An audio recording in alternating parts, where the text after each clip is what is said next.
जय हिंद दोस्त। बता दूं कि एसएससी का एमटीएस और हवलदार की वैकेंसी निकल के आ चुकी है। जी हाँ, इस वैकेंसी के इंतज़ार बहुत सारे छात्रों का था। उसका फाइनली फॉर्म भरना भी शुरू हो चुका है। ठीक है, अब ये कितने पदों पे ये वैकेंसी आई है, फॉर्म कब से कब तक भरे जाएंगे, क्या फ़ी लग रहा है, क्या इसमें एज मांगा गया है। ठीक है, सबसे इम्पॉर्टेंट, इस फॉर्म को भरने के लिए आपको कौन कौन से इम्पॉर्टेंट डॉक्यूमेंट्स लगेंगे। ठीक है, इसका सिलेक्शन करने का प्रोसेस कैसे है, पूरा डिटेल्स आज हम आपको बताने वाले हैं। ठीक है, इस तरह की वीडियो पाने के लिए हमारे चैनल्स को जो सब्सक्राइब कर लीजिए। देखिए, इसमें जो पोस्ट इस बार निकल के आई है, देखिए एमटीएस के लिए है 4887 पोस्ट और हवलदार के लिए है 3439 पोस्ट। ठीक है, टोटल मिला के 8326 पोस्ट पे ये वैकेंसी आई है। ये वैकेंसी मेल और फीमेल दोनों के लिए है। ठीक है, ये वैकेंसी में ऐसा नहीं समझना है कि ये केवल मेल के लिए वैकेंसी है, हवलदार है तो नहीं, ये मेल और फीमेल दोनों के लिए है। ठीक है, इसका ऑनलाइन आपका 27 जून से शुरू हो चुका है और 31 जुलाई 24 तक ये आपका लास्ट डेट है फॉर्म भरने का। तो बता दूं कि देखिए, एसएससी का साइट लास्ट के दिनों में बहुत ही ज़्यादा स्लो हो जाता है, इसीलिए सभी लोग कोशिश करिएगा कि 20 जुलाई तक आप अपना फॉर्म डाल दीजिए। ज़्यादा से ज़्यादा हो तो 25 तक, इससे बाद आप वेट मत करिएगा, क्योंकि एक तो पहले ऑनलाइन का आपको फ़ोटो लेने वाला सिस्टम हो गया है, तो इन सब चीज़ों के कारण सर्वर बहुत ज़्यादा स्लो हो सकता है। ठीक है, इस फॉर्म को भरने के लिए जनरल, ओबीसी और ईडब्ल्यूएस इसको 100 रुपये आपको चार्ज देने पड़ेंगे। ठीक है, अगर वही कोई एससी और एसटी है तो उनको 0 रुपये का चार्ज आपको देना है। तो बता दूं कि ये जो फॉर्म होता है बहुत ही सस्ता फॉर्म होता है, केंद्र का है। ठीक है, अब कि एससी एसटी और फीमेल भी है, फीमेल को भी इसमें कोई भी चार्ज नहीं देना है। इसका जो क्वालिफिकेशन है मात्र 10वीं पास। अब समझ लीजिए कि जो भी लड़का 10वीं पास है, चाहे वो कोई डिवीज़न से हो, चाहे उसका 80% आया हो, चाहे उसका 33% आया, उससे उसको कोई मतलब नहीं है। आप केवल पास हैं तो आप इस फॉर्म के लिए एलिजिबल हैं। ठीक है, इसमें कोई नंबर का, कोई परसेंटेज का कोई क्राइटेरिया नहीं मांगा जाता है। ठीक है, अब बात करते हैं एज का। देखिए, एज जो है एमटीएस के लिए 18 साल से लेके 25 साल, ये जो 18 साल है 1/8/24 से आपका काउंट किया जाएगा। ठीक है, अगर वही कोई हवलदार के लिए है तो 18 साल से लेके 27 साल हवलदार के लिए। ठीक है, ये हुआ जनरल और ईडब्ल्यूएस के लिए। ठीक है, अगर कोई ओबीसी है तो ओबीसी को इसमें 3 साल की छूट दी जाएगी, यानी कि जो एमटीएस है वो हो जाएगा 18 साल से लेके 28 साल और हवलदार हो जाएगा 18 साल से लेके 30 साल।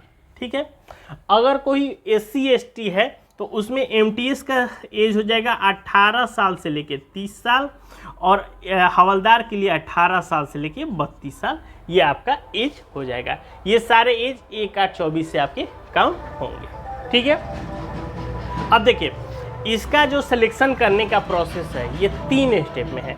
एक तो आपका एग्ज़ाम हो गया। ठीक है, एग्ज़ाम बता दूं कि ये एमटीएस का होगा, उसमें आपका एग्ज़ाम रहेगा और डॉक्यूमेंट वेरिफिकेशन रहेगा।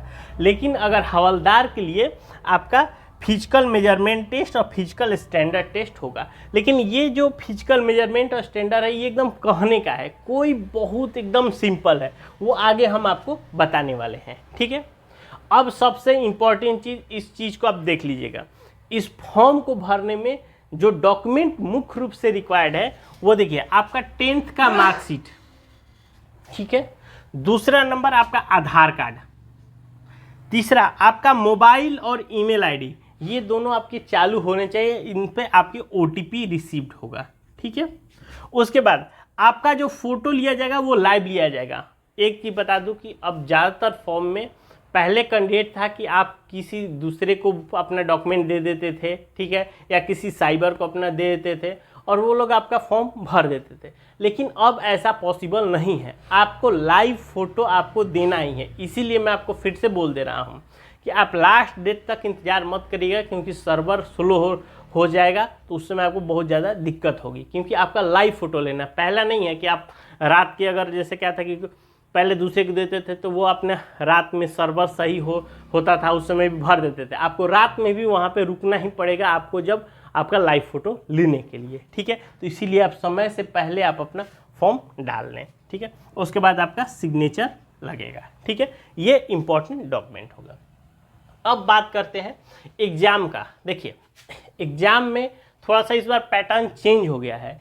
अब इसमें सेशन 1 और सेशन 2 दो अलग अलग आपका एग्ज़ाम होगा। देखिए सेशन 1 में आपसे क्या पूछा जाएगा, न्यूमेरिकल और मैथ रहेगा आपके 20 क्वेश्चन 60 मार्क्स के, यानी कि एक क्वेश्चन आपके 3 मार्क्स के आपके रहने वाले हैं, ठीक है।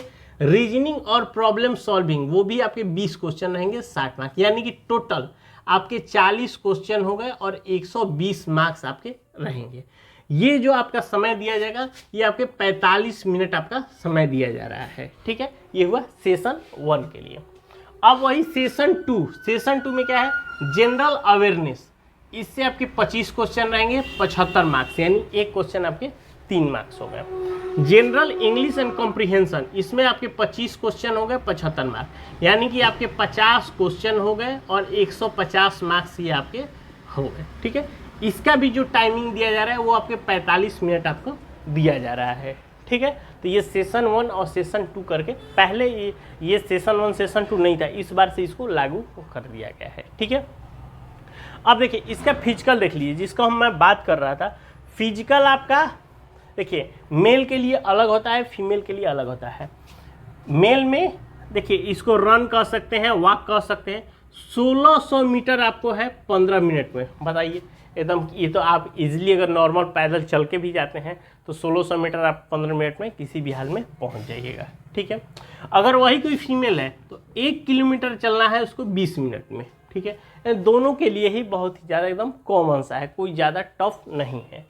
हाइट जो मांगा जा रहा है मेल के लिए 157.5 सेंटीमीटर और कोई फीमेल है तो 152 सेंटीमीटर, ठीक है। अब मेल के कैंडिडेट में चेस्ट है 76 से लेके 81 सेंटीमीटर, यानी 5 सेंटीमीटर का फुलाव के साथ है।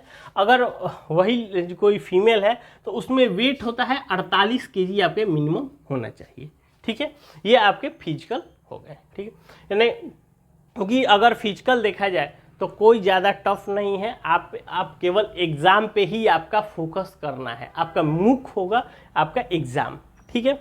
उसके बाद बता दूं कि जो आपकी इसमें सैलरी मिलेगी ये आपका बता दूं अप्रॉक्स 30,000 रुपये फर्स्ट मंथ के हिसाब ये आपके मिलने वाला है, ठीक है। तो ये बता दूं कि ये एकदम सबसे पहला कि एकदम मिनिमम क्वालिफिकेशन का जॉब है, ठीक है।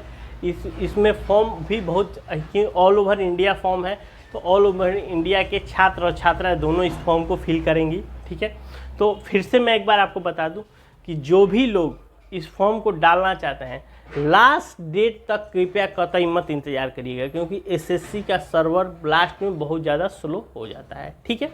अगर इससे रिलेटेड आपको कोई और जानकारी चाहिए हमें नीचे कमेंट करके जरूर पूछ सकते हैं, ठीक है। वीडियो अच्छा लगे एक लाइक करिए और चैनल को सब्सक्राइब करिए। तब तक के लिए जय हिंद।